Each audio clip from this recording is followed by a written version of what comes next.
The Emperor Julian's Oration to the Mother of the Gods. Translated by Thomas Taylor. Read by Dan Attrell. Is it therefore requisite that we should speak about particulars of this kind, and that we should divulge, by a written oration, things which it is not lawful to mention, and which are ineffable? I mean, who Attis or Gallus is, and who the Mother of the Gods, what the particulars are respecting her sacred rites, and on what account they were delivered to us at first.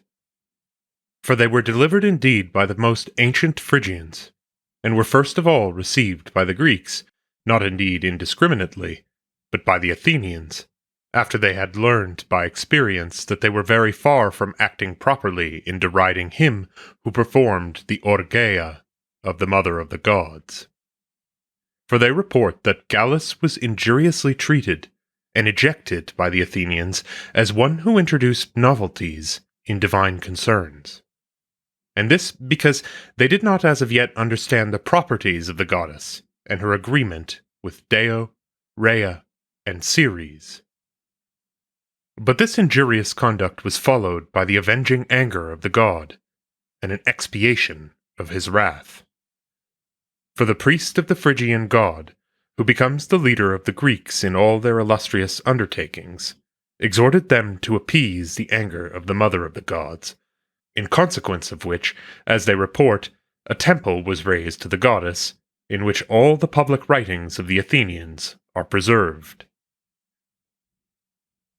But after the Greeks, the Romans received the same sacred rites, the Pythian deity persuading them also to this undertaking, that they might procure the presence of the Phrygian goddess as a military associate in the Carthaginian war.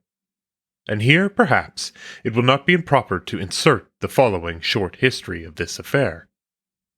As soon as the Romans had received the oracle of Apollo, the inhabitants of Rome, the friends of divinity, sent an ambassador to the kings of Pergamum, who then reigned in Phrygia, and ordered him to request of the Phrygians the most holy image of the goddess. But the ambassador, receiving the sacred burden, placed it in a good sailing vessel, and which was in every respect well adapted to swim over such a length of sea. The ship, therefore, having passed over the Aegean and Ionian, and sailed about the Sicilian and Tyrrhene sea, drove at length to the mouth of the Tiber. But then the common people of Rome, together with the Senate, poured forth to the spectacle, and the priests and priestesses in particular were far more eager on this occasion than the rest, all of whom, invested with becoming ornaments, and such as were agreeable to the custom of their country, attentively fixed their eyes on the ship sailing with a prosperous course, and on the impetuosity of the parted billows as they dashed about the keel. But afterwards, when the ship drove into the port, each person adored the statue at a distance from the place where he happened to stand. But the goddess, as if willing to convince the Roman people that they had not led from Phrygia an inanimate image, but something endued with a greater and more divine power than ordinary, stopped the vessel as soon as it reached the Tiber, and suddenly rooted it, as it were, in the stream. Hence, on the people endeavoring to draw it against the tide, it resisted their efforts, and remained fixed. Nor did it in the least yield to their attempts of thrusting it forward, and though every artifice was employed for this purpose, yet it still remained immovable. In consequence of this, a dire and unjust suspicion arose against the all-sacred priesthood of the consecrated Virgin, and Clodia, for this was the name of the venerable Virgin, was accused as one not perfectly pure, and who had not preserved herself inviolate to the goddess. Hence it was said the divinity gave evident tokens of indignation and wrath, for it now appeared to everyone that the image was something more divine than usual. But in consequence of this suspicion, the Virgin was at first filled with shame, so very remote was she from a conduct so unlawful and base. But when she perceived that the accusation against her gathered strength, then, unbinding her zone and girding it round the extremity of the ship, like one agitated by divine inspiration, she ordered all the multitude to depart. Afterwards, she entreated the goddess that she would not suffer her to be circumvented by unjust blasphemies. And then, as they report, raising her voice as if she was giving a nautical sign, "O Queen Mother," says she, "if I am chaste, follow me." But after she had thus spoken, she not only moved the ship, but drew it for a considerable space along the stream. And these two circumstances the goddess exhibited to the Romans for the purpose, as it appears to me, of convincing them that they had not brought from Phrygia a burden of inconsiderable honor, but one worthy of the highest estimation, as not being anything human, but truly divine. Nor a piece of inanimate earth, but an inspired and divine possession. This, then, was one of the particulars which that goddess exhibited to the Romans, but the other, that no citizen, whether virtuous or depraved, could be concealed from her inspection. And besides this, the Romans from that time warred on the Carthaginians with prosperous success. These historical particulars, therefore, though they may appear incredible to some, and neither adapted to a philosopher nor a theologian, ought, nevertheless, to be mentioned.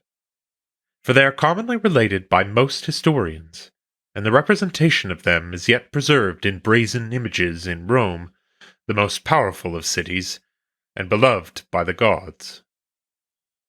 Though I am not ignorant that some of the vehemently wise will consider these matters as the intolerable trifles of old women, but to me it appears more proper to give credit to cities in these affairs than to such knowing men, whose little soul is indeed acute, but beholds nothing with a vision healthy and sound.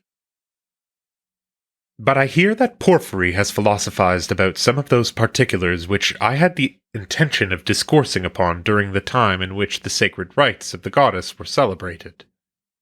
But I know not what Porphyry has said on this occasion, nor have I yet met with his discourse on the subject, though it may happen that his opinion may be coincident with mine. But I, as the result of my own spontaneous conceptions on the occasion, understand by Gallus and Attis the essence of that prolific and demiurgic intellect which generates all things, even to the lowest matter, and which contains in itself all the reasons and causes of material forms. For the forms of all things do not subsist in all, nor are the ideas of the lowest and last things, which possess nothing but the name of privation, with an obscure conception in the most supreme and first causes. As therefore there are many essences, and many artificers of things, that nature of the third demiurge, who contains the exempt reasons and continued causes of material forms, which, descending from on high through the stars, pervades through prolific abundance as far as to the earth, is that Attis who is the subject of our present investigation. But perhaps it is necessary to express my meaning more clearly. We say then that matter is something, and that there is also a material form. But unless we admit that there is a certain cause which has an establishment prior to these, we shall through ignorance verge to an Epicurean opinion. For if there be nothing more ancient than these two principles, the realms of generation must be allotted a rash and fortuitous impulse. But we may perceive, says a certain sagacious peripatetic such as Xenarchus, that the cause of these is a fifth and circular body. But it appears to me that both Aristotle and Theophrastus are ridiculously anxious about a body of this kind, and that they are ignorant, as it were, of their own voice. For, as when we have arrived at an incorporeal and intelligible essence, it is necessary to stop, and not to investigate any superior cause, but content ourselves with saying that These things are thus naturally established, so, say they, with respect to the fifth body, it is necessary to acknowledge that it naturally subsists in this manner, to explore no other causes, but to stop here, without ascending to an intelligible essence, which, as it is naturally in itself nothing, so it is nothing but an empty conception in the soul. For after this manner I remember to have heard Xenarchus discoursing, but whether he is right or not in such assertions, I shall leave to the first-rate peripatetics to determine. That this indeed is not agreeable to my opinions on the subject must be perfectly evident to every one, since I consider the hypotheses of Aristotle as wanting support, unless they are conciliated with those of Plato, or rather unless they are found to be consonant to the oracles of the gods. But perhaps it is worth inquiring how a circular body is capable of containing the causes of material forms. For it is manifest and clear that without these, generation cannot possibly subsist. For on what account are so many things generated? From whence do the male and female natures originate? From whence the difference of things subsisting according to genus in bounded forms, unless there are certain previously subsisting and presiding reasons and causes which pre-exist as paradigms, and to the perception of which, if our sight is dull, we should still farther purify the eyes of our soul. But proper purgation consists in a conversion of the soul to itself, and a perception of how soul and a material intellect are, as it were, certain express resemblances and images of immaterial forms. For there is not any one body, or anything incorporeal, which subsists and is beheld about bodies, the image of which intellect is not able to receive in an incorporeal manner. And this it could never be able to accomplish unless it possessed something naturally allied to these. On this account, Aristotle also says that the soul is the place of forms, not indeed in energy, but in capacity only. It is necessary, therefore, that such a soul, and which converts itself to the body, should possess these in capacity. And if there is any soul unrestrained by and unmixed with the body, we ought to think that all things subsist in such a soul, no longer in capacity, but in perfect energy. But we shall understand this more clearly by means of the paradigm which Plato employs in the Sophista, though for a purpose different from the present. But I do not introduce this example with a view to give demonstration of what has been said, for it is not proper to receive by this demonstration, but by a direct application of the intellect alone. For our discourse is about first principles, or things coordinate with such as are first, since Attis is considered by us, and with great propriety, as a god. But what and of what kind is this example? Plato then says that among those who are conversant with imitation, if anyone wishes to imitate in such a manner as to emulate the real substance of things imitated, such an undertaking will be laborious and difficult, and almost next to impossible. But that the imitation of things according to their appearance is easy, expeditious, and extremely possible. When, therefore, receiving a mirror, we carry it about, we may easily exhibit the representations of the several species of things. Let us now transfer the similitude of this example to the subject of our investigation, and let the mirror be that which is called by Aristotle the place in capacity of forms. But it is perfectly necessary that the forms themselves should subsist in energy prior to capacity. Since our soul, therefore, contains, as it appears to Aristotle, the forms of things in capacity, where shall we first place these as subsisting in energy? Shall we establish them in material natures? these are evidently the last of things. It remains, therefore, that we should explore immaterial causes, which subsist in energy prior to material natures, and from which, having a prior subsistence, our soul necessarily receives the reasons of forms, in the same manner as a mirror the images of things.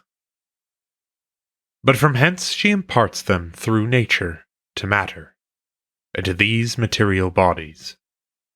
For we are certain that nature is the artificer of bodies, as a whole of the universe, but as subsisting in individuals, of everything which has the relation of a part. But nature in energy subsists in us without fantasy, and soul above this is endued with fantasy.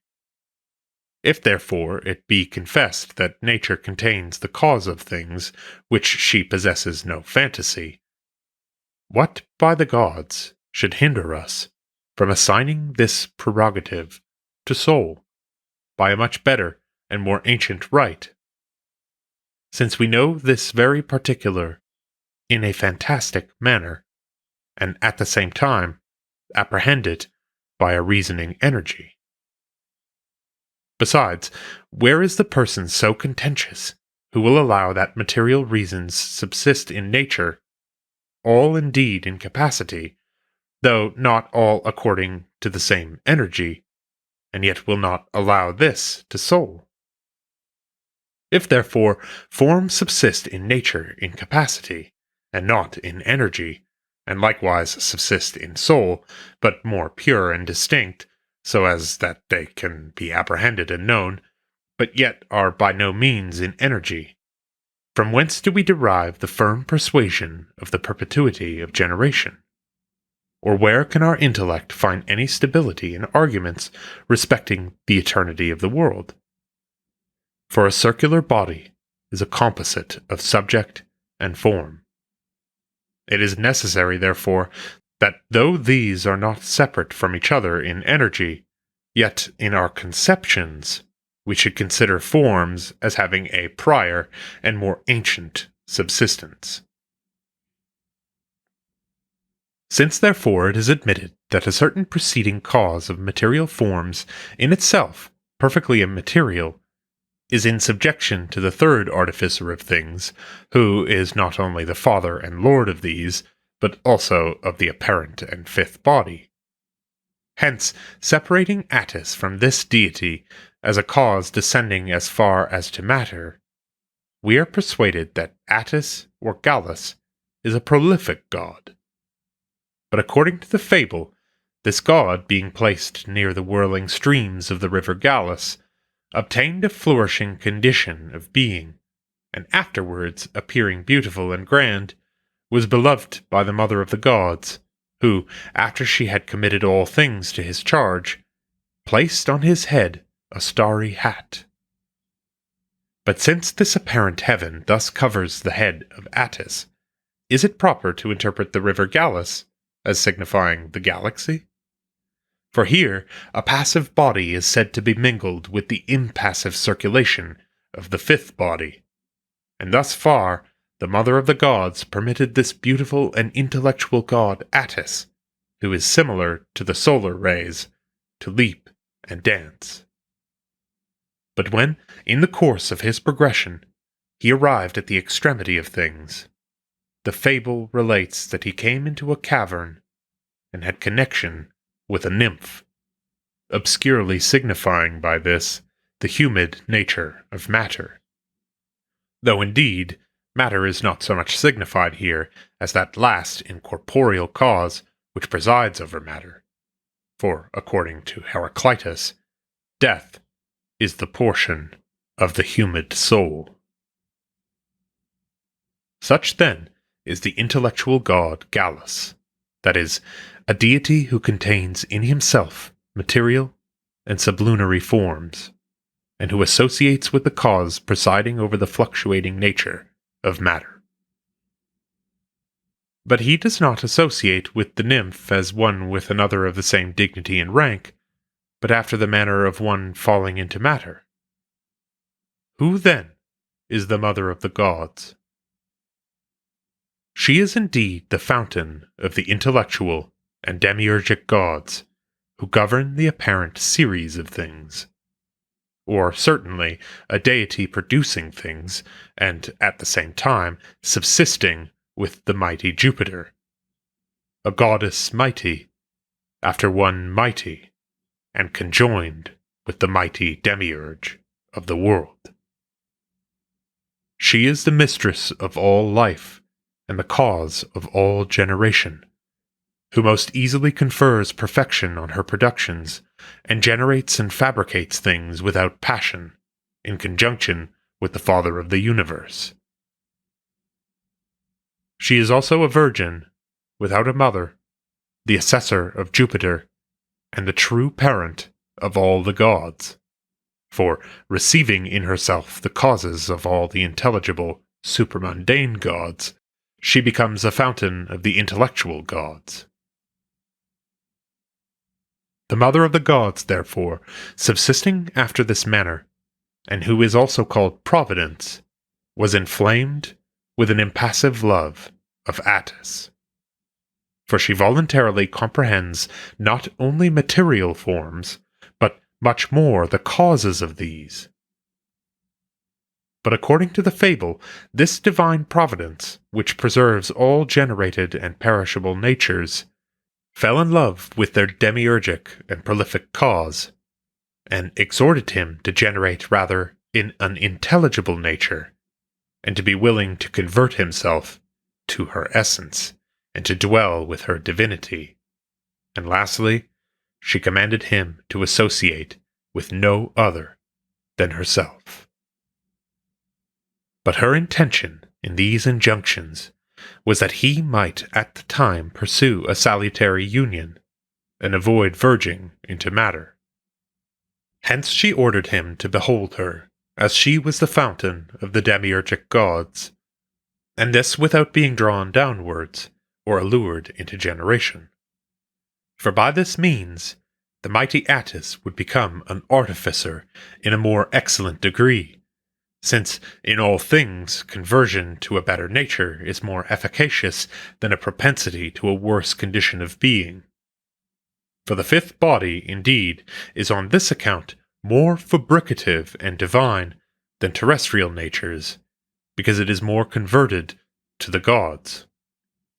But no one will dare to affirm that a body, though it should be composed of the purest ether, is better than an undefiled soul, such as the demiurge assigned to Hercules. For his soul, prior to her incarnation, then was, and appeared to be, more efficacious than when she consented to a conjunction with body. For a providential attention to these inferior concerns is much easier to Hercules now, having wholly departed to his universal Father, than it was formerly, when, being invested with flesh, he was educated among men. So much more efficacious to every nature is a conversion to that which is better, than an apostatization to that which is worse. But the fable, desirous to signify this, says that the mother of the gods exhorted Attis to take care of himself, and neither depart anywhere else, nor be captivated with any other. But Attis, departing from the mother of the gods, descended even to the very extremity of matter. Hence, since it was necessary that infinity should, some time or other, be restrained and stop in its progression, Corybas, or the mighty sun, who has the same establishment as the mother of the gods, who fabricated and providentially governs all things in conjunction with her, and who performs nothing without her, persuaded the lion to announce the descent of Attis into the lowest matter. Who, then, is the lion? We are told for a certainty that he was yellow. He is therefore a cause presiding over a hot and fiery nature, which cause was hereafter to contend with a nymph and emulate her association with Attis. But who the nymph is we have already explained, and the lion is said to be subservient to the demiurgic providence of things, that is, without doubt, to the mother of the gods, and afterwards by his detecting and betraying Attis to have been the cause of his castration. But castration is a certain repression of infinity.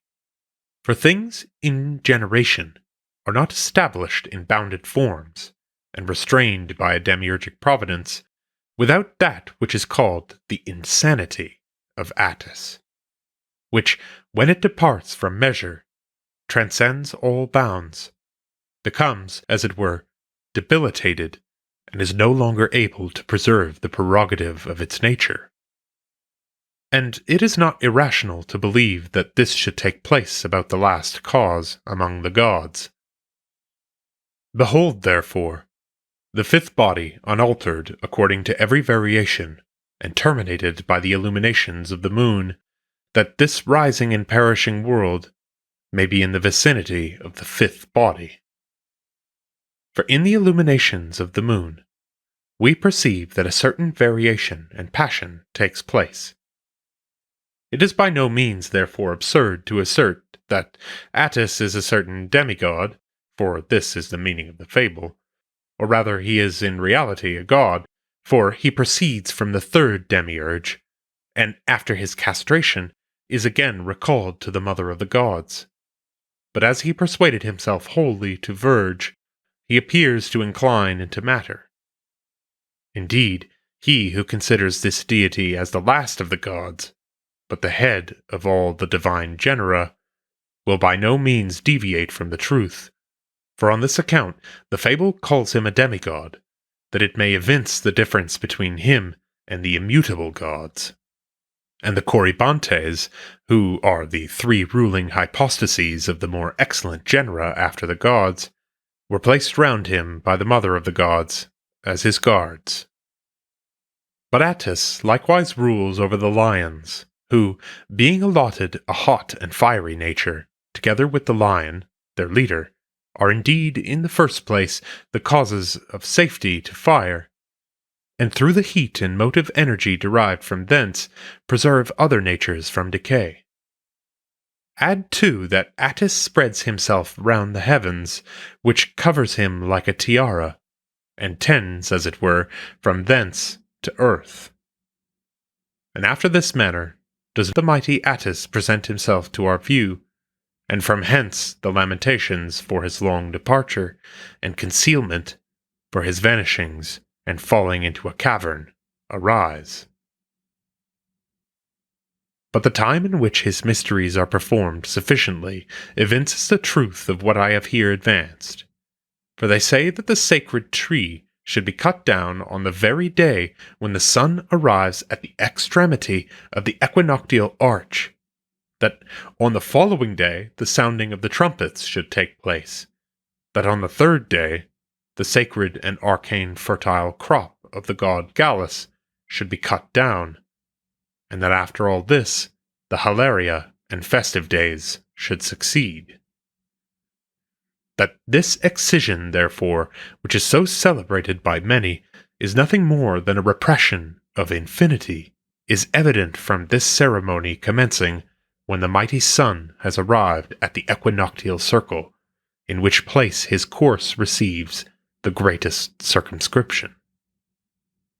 For that which is equal is bounded, but the unequal is infinite and incapable of being passed over. At this period, therefore, the cutting of the tree takes place, and after this, the remaining ceremonies follow. Some of them indeed through mystic and secret institutions, but others according to rites which may be divulged to all men. But the cutting of the tree, the gods, in my opinion, symbolically teach us that, plucking the most beautiful of productions from the earth, it is necessary to offer virtue in conjunction with piety to the goddess, as a symbol of having lived in a becoming manner in the present state. For a tree indeed germinates from the earth, but hastens, as it were, to shoot up into the ether.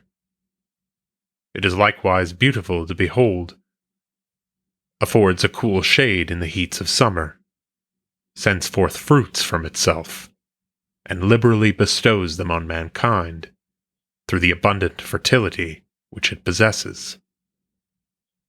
The sacred institution, therefore, exhorts us who are naturally celestial plants, though detained on earth, that collecting together virtue in conjunction with piety from a terrestrial polity, we should eagerly hasten to the primogenial and vivific mother of the gods. But the recalling signal by the sound of a trumpet, which is given to Attis immediately after his castration, is also a signal to us, who, flying from heaven, have fallen upon earth.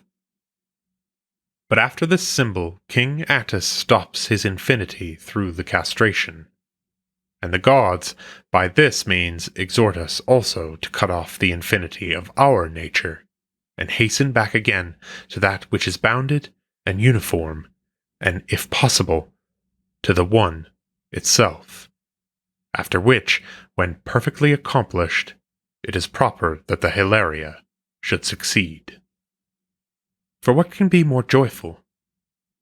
What can be the occasion of greater hilarity than the soul flying from infinity and generation and the storms in which it is perpetually involved, and by this means returning to the gods themselves? But Attis, being among the number of these, the mother of the gods by no means neglected him in his progression beyond what was proper, but commanding him to restrain his infinity, converted him to herself. But let not anyone suspect that all this is said as of things which were once performed, or really existed, as if the gods were ignorant what they should fabricate, or had any concern which it was proper they should correct. For the ancients, in interpreting the causes of things, which have a perpetual subsistence, or rather in exploring the nature of the gods under the inspiring influence of the gods themselves, when they had discovered the objects of their investigation, concealed them under the veil of incredible fables, that through the paradoxical and apparently incongruous nature of the fictions, we might be secretly excited to an inquiry after the truth, a utility which is merely irrational, and which takes place through symbols only, being, in my opinion, sufficient for the simplest part of mankind, but to those who are prudentially skilful, an emolument respecting the truth of the gods can then alone take place, when any one inquiring after it discovers and receives it under the guiding influence of the gods themselves. And such a one, indeed, will be admonished by the enigmas, that it is necessary to investigate something concerning them, and when he has discovered their signification, will advance through contemplation to the end, and, as it were, the summit of the concealed truth. And this not through reverence and faith of a foreign opinion, rather by the exercise of another energy, which subsists alone according to intellect. In short, whatever we conceive having a subsistence as far as to the fifth body, I do not mean that which is intelligible only, but likewise these apparent bodies, which are of an impassive and divine condition. As far as to these, the pure gods are understood to subsist. But matter eternally proceeded together with the prolific essence of the gods, by whom these inferior natures were produced. And that providence of things, which is eternally consubsistent with the gods, through the superplenal abundance of prolific and demiurgic cause which they possess, and which being seated together with King Jupiter, is the fountain of the intellectual gods. This divine providence adorns, rectifies, and transfers to a better state that which is apparently void of life, unprolific, abject, and, as it may be said, the very dregs and sediment of things. And this it accomplishes through that which is last in the gods, and in which all their essences end. For Attis, having a tiara ornamented with stars, evidently implies that he establishes as the beginning of his government the visible allotment of all the gods in this apparent world. But whatever is sincere and pure in the universe extends as far as to the galaxy. And, as about this place, that which is passive is mingled with the impassive, and matter subsists together with such a mixture. Hence a communication with this matter is the descent of Attis into a cavern, which, though it did not take place contrary to the will of the gods and to the mother of the gods, yet it is said to have been contrary to their desire. For the gods naturally subsisting in that which is more excellent, that better condition of being, is by no means willing that they should be drawn down to these degraded concerns. But through the accommodating descent of more excellent beings, these lowest natures are led back to a mode of subsistence more excellent and more friendly to divinity. Hence the mother of the gods is said not to have pursued Attis with hatred after his castration, but then to have been indignant no longer. But she is said to have been indignant on account of his descent, because, though of a more excellent condition and a god, yet he gave himself up to an inferior nature.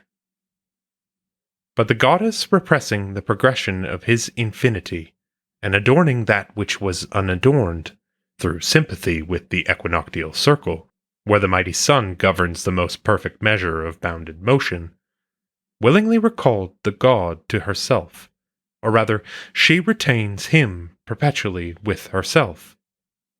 Nor did these particulars ever subsist otherwise than at present, but Attis is always the minister and charioteer of the mother of the gods, and always desires the realms of generation, and lastly, always cuts off infinity through the bounded cause of forms. Again, when Attis was led back, as it were, from the earth, he is said to have recovered the possession of his ancient scepters. Not that in reality he ever fell from them, or ever will, but he is said to have deserted his dominion on account of his being mingled with a passive nature. But it is perhaps worth investigating why, since the equinoctial is twofold. We do not celebrate the mysteries of this god when the sun is in Libra, but when he is in Aries. The reason, therefore, of this is beyond all doubt obvious. For when the sun first approaches us, then advancing from the equinoctial, and the days increasing, this season, in my opinion, appeared the most convenient of all others for the occasion.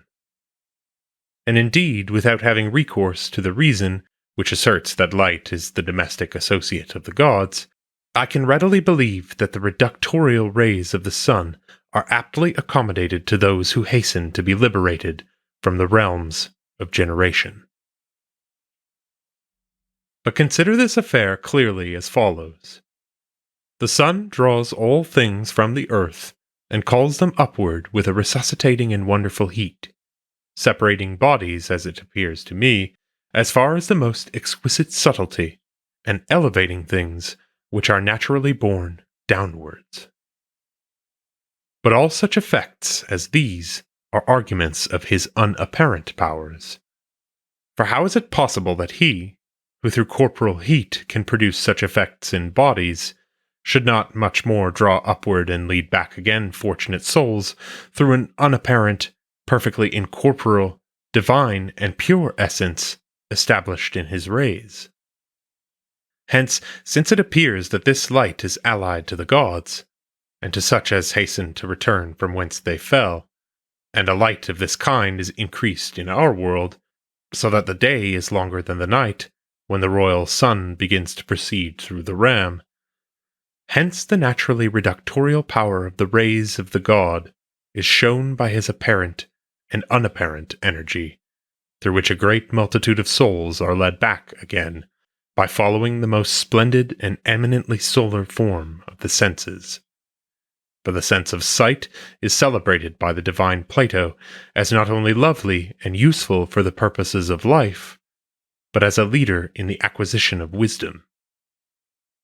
But if I should touch upon that arcane and mystic narration which the Chaldean, agitated by divine fury, poured forth about the seven-rayed god, and through which he leads souls back again to the courts of light, I should speak of things unknown, and indeed vehemently so, to the sordid vulgar, though well known to theurgic and blessed men. Therefore, I shall be silent respecting such particulars at present. But as I before observed, the time appointed by the ancients for the celebration of these sacred rites was not irrationally assumed, but with the greatest propriety, and agreeable to the most perfect reason. And an argument for the truth of this may be derived from considering that the venerable and arcane mysteries of Ceres and Proserpine are celebrated when the sun is in Libra, and this with greatest propriety, for it is necessary to be again initiated when the solar god is departing from our zone, that we may suffer no molestation from the prevalence of an atheistical and dark power. Hence the Athenians celebrated the mysteries of Ceres twice, the lesser mysteries when the sun is in Aries, and the greater when he is in Libra, through the causes which I have already assigned.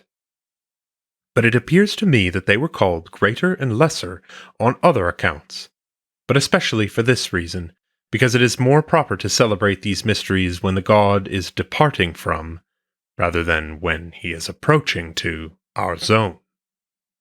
Hence, in the lesser mysteries, the proteleia of initiation take place, and this so far only as is sufficient for the purposes of recollection, as the saving and reductorial god is at this period present.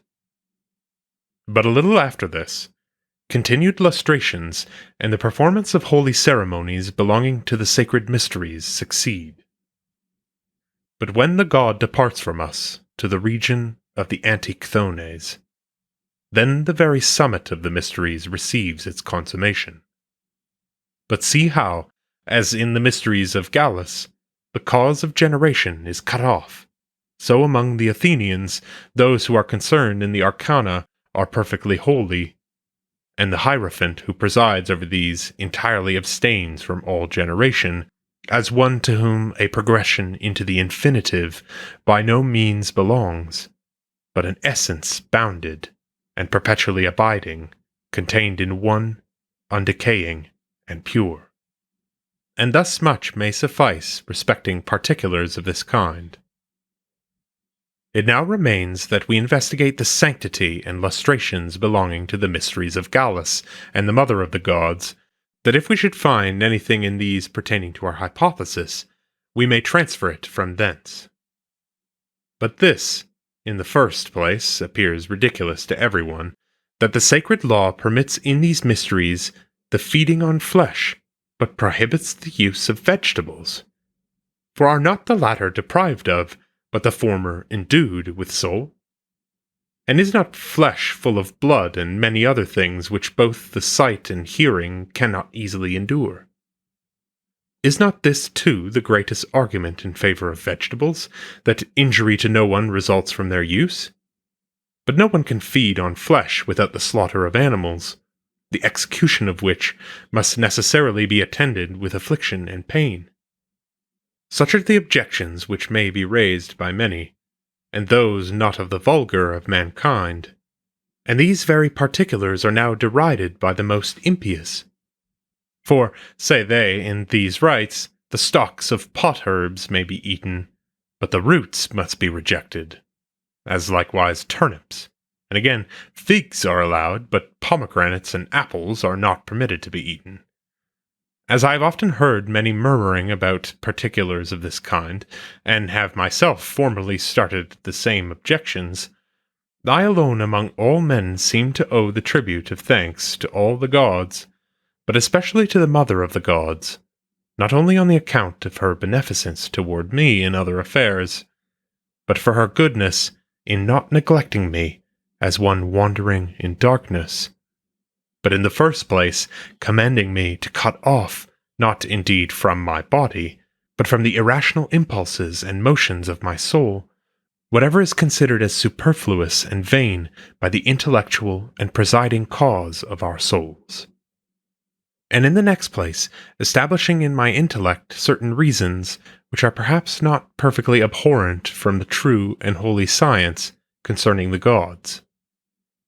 But my discourse seems to revolve in a circle, as if I had nothing to say on this occasion.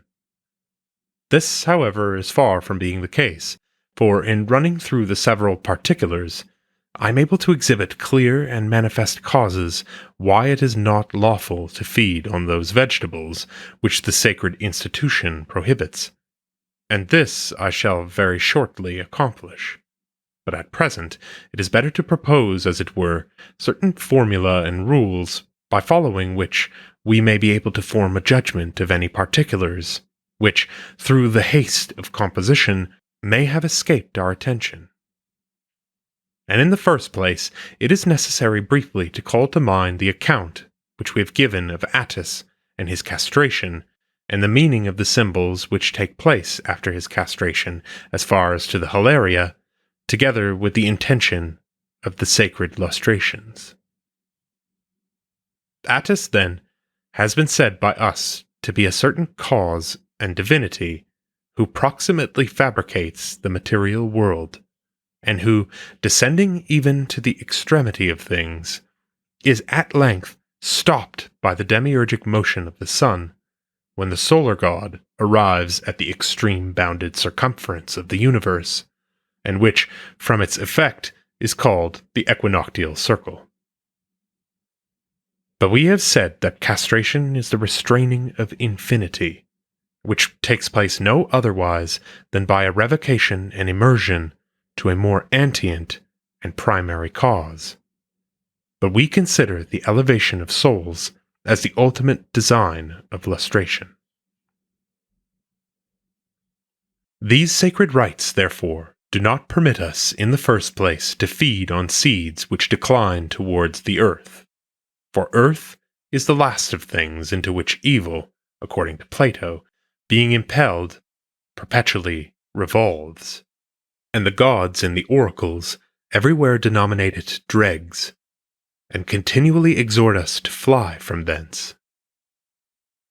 In the first place, therefore, the vivific and providential goddess does not permit us to use aliment which declines towards the earth, but exhorts us to look to heaven, or rather, above the heavens themselves.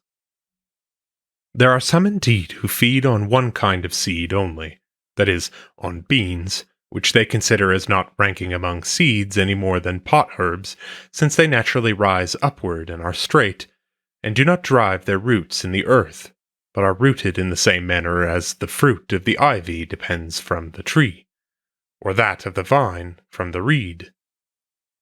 On this account, therefore, the goddess forbids us to use the seed of plants, but permits us to feed on fruits and pot herbs, not indeed on such as are almost level with the ground, but on such as are sublimely raised from the earth. In like manner, with respect to turnips, she orders us to abstain from whatever they possess of a terrestrial nature, merely on account of its alliance to earth. But she allows us to use whatever emerges upward and raises itself on high, on account of the purity of its nature. Hence she permits us to use the stalks of pot herbs, but forbids us to feed on the roots, and especially from such as are nourished in and sympathize with the earth. Again, with respect to the fruits of trees, she prohibits us from corrupting and consuming apples as being sacred and golden, and images of the rewards attending arcane and telestic labors, and as deserving reverence and respect on account of their exemplars. But she forbids the use of pomegranates as being a terrestrial plant, and likewise the fruit of the palm, because perhaps one may say it does not grow in Phrygia, where this sacred institution was first established.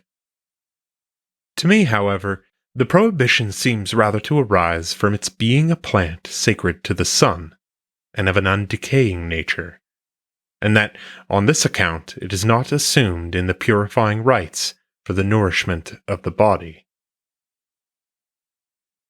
But after this, we're forbidden to feed on any kind of fish, the reason of which is a problem in common with us and the Egyptians. But it appears to me that any one may, with great propriety, always abstain from fish, for two reasons, and especially in purifying ceremonies. In the first place, because it is not proper to feed on things which we sacrifice to the gods. And here, indeed, I shall have no occasion to fear being accused of gluttony, which I recollect was once the case, should anyone inquire why we do not frequently sacrifice these to the gods. For we have something to offer in reply to this interrogation. And we sacrifice these, indeed, O blessed man, in certain telestic rites, just as the Romans sacrifice a horse, and both Greeks and Romans, many other animals and wild beasts, as for instance dogs to Hecate. Such like victims are offered once or twice a year. But this is not the case in the most honored sacrifices, through which alone we are rendered worthy of entering into communion and banqueting with the gods. Hence we do not sacrifice fishes in the most venerable rites, because we neither feed on them nor take any care of their propagation. Nor lastly have we any herds of fishes, as we have oxen and sheep. For as these animals are assisted and multiplied through the attention which we pay to them, they are on this account useful to us for other purposes, and for honorable sacrifices to the gods. And this is one reason why I do not think it is proper to feed on fish during the time of the purifying rites. But the other reason, and which I think harmonizes better with what has been said before, is this, that fishes, being after a certain manner merged in the profundities of the earth, are more terrestrial than seeds. But he who desires to fly away, and soar sublimely above the air to the very summit of the heavens, will justly abhor everything of this kind, and will pursue and convert himself to natures tending toward the air, and hastening to arduous sublimities, and, that I may speak in poetical language, beholding the heavens. Again, this sacred institution permits us to feed on birds, a few excepted, which happen to be perfectly sacred, and likewise all quadrupeds, which we usually feed on, except the hog, for as this animal is entirely terrestrial in its form, manner of living, and from the very condition of its essence, as its flesh is excrementitious and gross, on this account it is driven from the sacred feast. For this victim is not undeservedly considered as friendly to the terrestrial gods, since it is an animal which never beholds the heavens, and is not only unwilling, but is naturally incapable of such a survey. And such are the causes why the divine institution says that it is proper to abstain from certain species of aliment, and which we ourselves, understanding, communicate to those who possess a knowledge of the gods. We shall only therefore observe, concerning other particulars, the use of which is permitted, that the sacred institution does not prescribe all things to all, but the divine law regarding that which is possible to human nature permits the multitude to use common elements of this kind, not that we should all of us necessarily equally abstain in all things, for this perhaps is not easy to be accomplished, but that we should, in the first place, feed on that aliment which the power of the body will readily admit, which, in the second place, we possess the ability of obtaining, and thirdly, to which our will assents. For in sacred rites it is well worth extending the will in such a manner that it may rise above the power of the body, and may cheerfully endeavor to comply with the divine institutions. For this, indeed, is eminently conducive to the safety of the soul, to pay a much greater attention to itself than to the salubrity of the body. And even the body, though in a secret manner, will appear to receive by this means greater and more wonderful advantages. For when the soul gives the whole of herself to the gods, and wholly delivers herself to the guidance of better natures, purifying rites, as it appears to me, succeeding, and prior to these, divine institutions taking the lead, nothing farther now prohibiting and impeding, for all things are contained in the gods and subsist about them. When this is the case, the divine light will immediately shine upon her. But in consequence of her being thus deified, she transfuses a certain vigorous strength into her connate spirit, which, when included, and as it were possessing dominion, becomes through this spirit the cause of safety to the whole body. For that all diseases, or at least the greater part, and the greatest, happen from the mutation and erroneous motion of the spirit, will not, I think, be denied by any physician. For according to some, all diseases, and according to others, the greater part, and the greatest, and the most difficult to be cured, originate from hence. And indeed, the oracles of the gods testify the truth of these assertions, when they declare that through purifying ceremonies, not the soul only, but bodies themselves become worthy of receiving much assistance and health. For they say, the mortal vestment of bitter matter will by this means be preserved. And this the gods, in an exhortatory manner, announce to the most holy theurgists. What, therefore, now remains for us to say? Especially since we have composed this oration without any respite in a short part of one night, without any previous reading or meditation on the subject, and without even intending to discourse on these particulars, till we called for these notebooks in order to commit them to writing. The goddess herself is a witness of the truth of my assertion. What then remains for us to accomplish, except recalling the goddess into our memory, together with Minerva and Bacchus, whose festivals the law establishes in these purifying rites? And this indeed took place in consequence of the authors of these ceremonies perceiving the alliance of Minerva with the mother of the gods, through providential similitude in the essence of each, from perceiving likewise the partial fabrication of Bacchus, which this mighty god receives from the uniform and stable life of the mighty Jupiter, in consequence of proceeding from him, distributed to all apparent natures, at the same time administering and ruling over every partial fabrication. But it is proper likewise to call to mind, in conjunction with these, Hermes Epaphroditus, for thus is this god denominated by the mystics, who are said to kindle lamps in honor of the wise Attis. Who, therefore, is so dull of apprehension as not to understand that all things which entirely subsist for the sake of generation are called upward through Hermes and Venus? And this recalling power is especially the characteristic of reason. But is not Attis he who, a little before being imprudent, is now, through his castration, denominated wise? For he was before unwise, because he connected himself with matter, and undertook the government of generation. But he is now wise, because he has adorned with beauty the sordid nature of matter, and has so vanquished its deformity as to surpass all the imitative art and intelligence of man. But what will be the end of this discourse? Is it not evident that it should close with a hymn to the mighty goddess?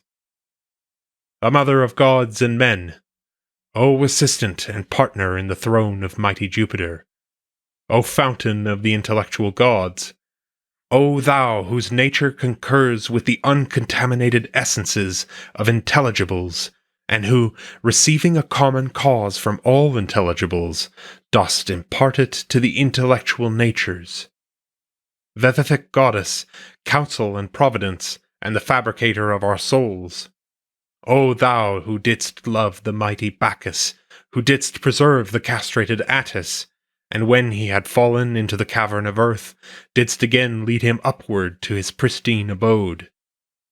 O thou who art the leader of every good to the intellectual gods, with which thou dost likewise fill this sensible world, and who dost impart to us all possible good in everything belonging to our nature, graciously bestow upon all men felicity, the summit of which is the knowledge of the gods, but especially grant to the Roman people in common that they may wipe away the stains of their impiety, that they may be blessed with prosperous fortune, which, in conjunction with them, may govern the empire for many thousands of years.